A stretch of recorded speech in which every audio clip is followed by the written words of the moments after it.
Hello friends, नमस्कार and welcome to समाधान। साथियों, उम्मीद करते हैं कि आप सब अच्छे होंगे और स्टडी भी आपके अच्छे से चल रही होगी। साथियों, बिहार एसएससी एग्ज़ाम डेट को लेकर के आप सबके मन में काफ़ी कन्फ्यूजन है, क्योंकि देखिए आयोग इसको लेकर काफ़ी तेज़ी से काम कर रहा है कि नवंबर में आपका एग्ज़ाम हो जाए। लेकिन अब यहाँ पे कई कारण हैं जिससे आपको ये भी डाउट होगा कि एग्ज़ाम नवंबर में ना होकर के दिसंबर में होगा, और वो कौन सा डाउट है, सारा डाउट यहाँ पे मैं आपको बताने वाला हूँ। तो देखेंगे क्या पॉसिबिलिटी है, नवंबर में एग्ज़ाम होती है या नहीं, और एग्ज़ाम कैलेंडर कब तक जारी होगा। देखिए, सबसे पहले तो इसी समय पिछले साल फॉर्म भरवाना शुरू किया गया था। लगभग 1 साल हो गए हैं फॉर्म भरने को, और अब तक एग्ज़ाम कैलेंडर नहीं जारी किया गया। हालाँकि बीच में देखेंगे तो आयोग ने एक नोटिस जारी किया। 14 अगस्त को ये नोटिस जारी किया गया था, और इसमें आयोग के द्वारा बताया गया कि अब बहुत बड़ा बदलाव करते हुए जो आयोग का एग्ज़ाम है द्वितीय इंटर स्तरीय, इसको ऑनलाइन मोड में करवाया जाएगा। यानी सीबीटी बेस्ड आपका टेस्ट लिया जाएगा, कंप्यूटर बेस्ड टेस्ट होगी।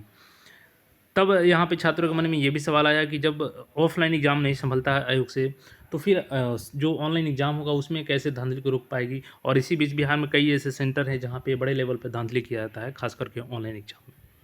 लेकिन तब क्या हुआ कि जब नोटिस यहाँ पे आया कि जो जिम्मा दी गई है एजेंसी चयन का, वो बेल्ट्रॉन की दी गई है, तब और स्टूडेंट के मन में डाउट हो गया कि अब तो एजेंसी भी वैसे ही चली गई। लेकिन देखिए, एजेंसी केवल वो बेल्ट्रॉन का जिम्मा था कि एजेंसी चयन करेगी कि कौन सा एजेंसी बिहार एसएससी का एग्ज़ाम कंडक्ट कराएगी, और ऐसे में पूरी पॉसिबिलिटी है कि वो टीसीएस कंपनी को ही मिलेगा। अब ऐसे में जो 14 नवंबर से जो 25 नवंबर के बीच में लगभग 11 दिन का समय है, क्या इसमें एग्ज़ाम लेना संभव है बिहार एसएससी का? अगर संभव नहीं है तो फिर कब एग्ज़ाम होगा? देखिए, यहाँ पे एक और रीज़न आपको मालूम होगा कि अभी कई ऐसे फॉर्म हैं जो तांती ततवा मामला को लेकर के अपडेट किए जा रहे हैं, क्योंकि देखिए बिहार सरकार ने 2015 में एक अमेंड के तहत तांती ततवा को ईबीसी से एससी में शामिल कर दिया था। लेकिन जब सुप्रीम कोर्ट में ये मामला गया तो वहाँ से सरकार को फटकार लाया गया, और बोला गया कि ये राज्य सरकार को कोई अधिकार नहीं है, वो किसी भी कास्ट को एससी लिस्ट में डाल दे और एससी लिस्ट में शामिल कास्ट को बाहर कर दे। ये सिर्फ और सिर्फ संसद कर सकती है। तो अब उसके बाद से देखेंगे तो कई जैसे BSPHCL या कई भी 69वीं बीपीएससी हो गया, उन सब में अभ्यर्थियों से ईडब्ल्यूएस का ईबीसी का सर्टिफिकेट मांगा गया, और उनसे बोला गया कि आप अपने कैटेगरी को चेंज कर लीजिए, एससी से उसमें अब आप ईबीसी का कॉलम भर दीजिए। तो अब यहाँ पे हो सकता है कि 10 दिन का समय दिया जाए इसमें आपको एडिट करने के लिए। लेकिन देखिए, ये एग्ज़ाम डिले होने का कोई कारण नहीं है, क्योंकि ये कोई बड़ा कारण नहीं बनता है कि ईबीसी का अगर 10 दिन के लिए आवेदन एडिट करने के लिए दिया जाता है कि आप लोग एडिट कर लें, तो केवल यहाँ पे जो तांती तत्व जाति के अभ्यर्थी हैं उन वही एडिट करेंगे, दूसरे को यहाँ पे मौका नहीं मिलेगा। और इसमें ना कोई सर्वर में प्रॉब्लम आएगी, और ना ही यहाँ पे जो आपका फॉर्म है उसको स्क्रूटनी करने में प्रॉब्लम आएगी। तो ये तो रीज़न ही नहीं बनता है कि आपका एग्ज़ाम डिले होगा। एक जो रीज़न बन रहा है वो आरआरबी का जो न्यू कैलेंडर आया है, जो यहाँ पे 25 तारीख से 13 दिसंबर तक एग्ज़ाम होगा, 4 अलग-अलग नोटिफिकेशन का।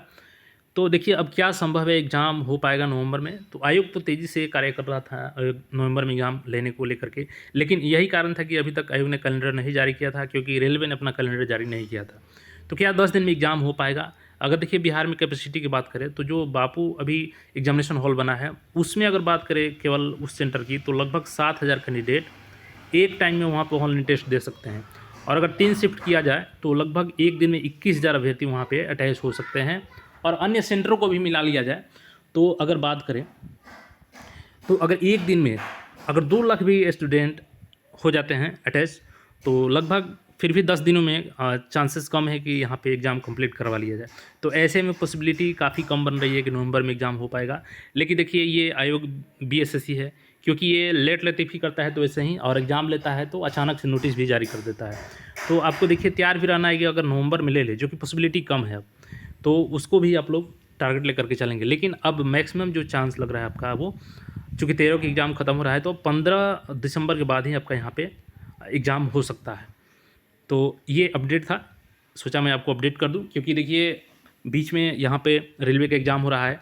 अगर सेम एजेंसी भी एग्ज़ाम नहीं कराती है बीएसएससी और रेलवे का, तब भी इसको डिले करना ही पड़ेगा, क्योंकि देखिए रेलवे के जो भी एग्ज़ाम है इसमें भी बिहार के सारे अभ्यर्थी होंगे, और उसमें बहुत सारे कॉमन अभ्यर्थी होंगे जो बीएसएससी इंटर लेवल का फॉर्म भरेंगे। तो ऐसे में जो एग्ज़ाम है एक साथ एक अभ्यर्थी का संभव ही नहीं है।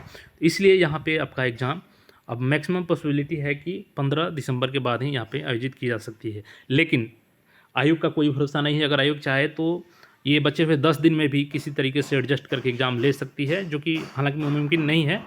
फिर भी आप लोग टारगेट उसको करें और अंततः आपका एग्ज़ाम अब दिसंबर में जाता हुआ दिख रहा है। बाकी कोई क्वेरी है तो कमेंट करके पूछ सकते हैं, और चैनल पर नहीं तो चैनल को सब्सक्राइब करके जुड़ जाएं।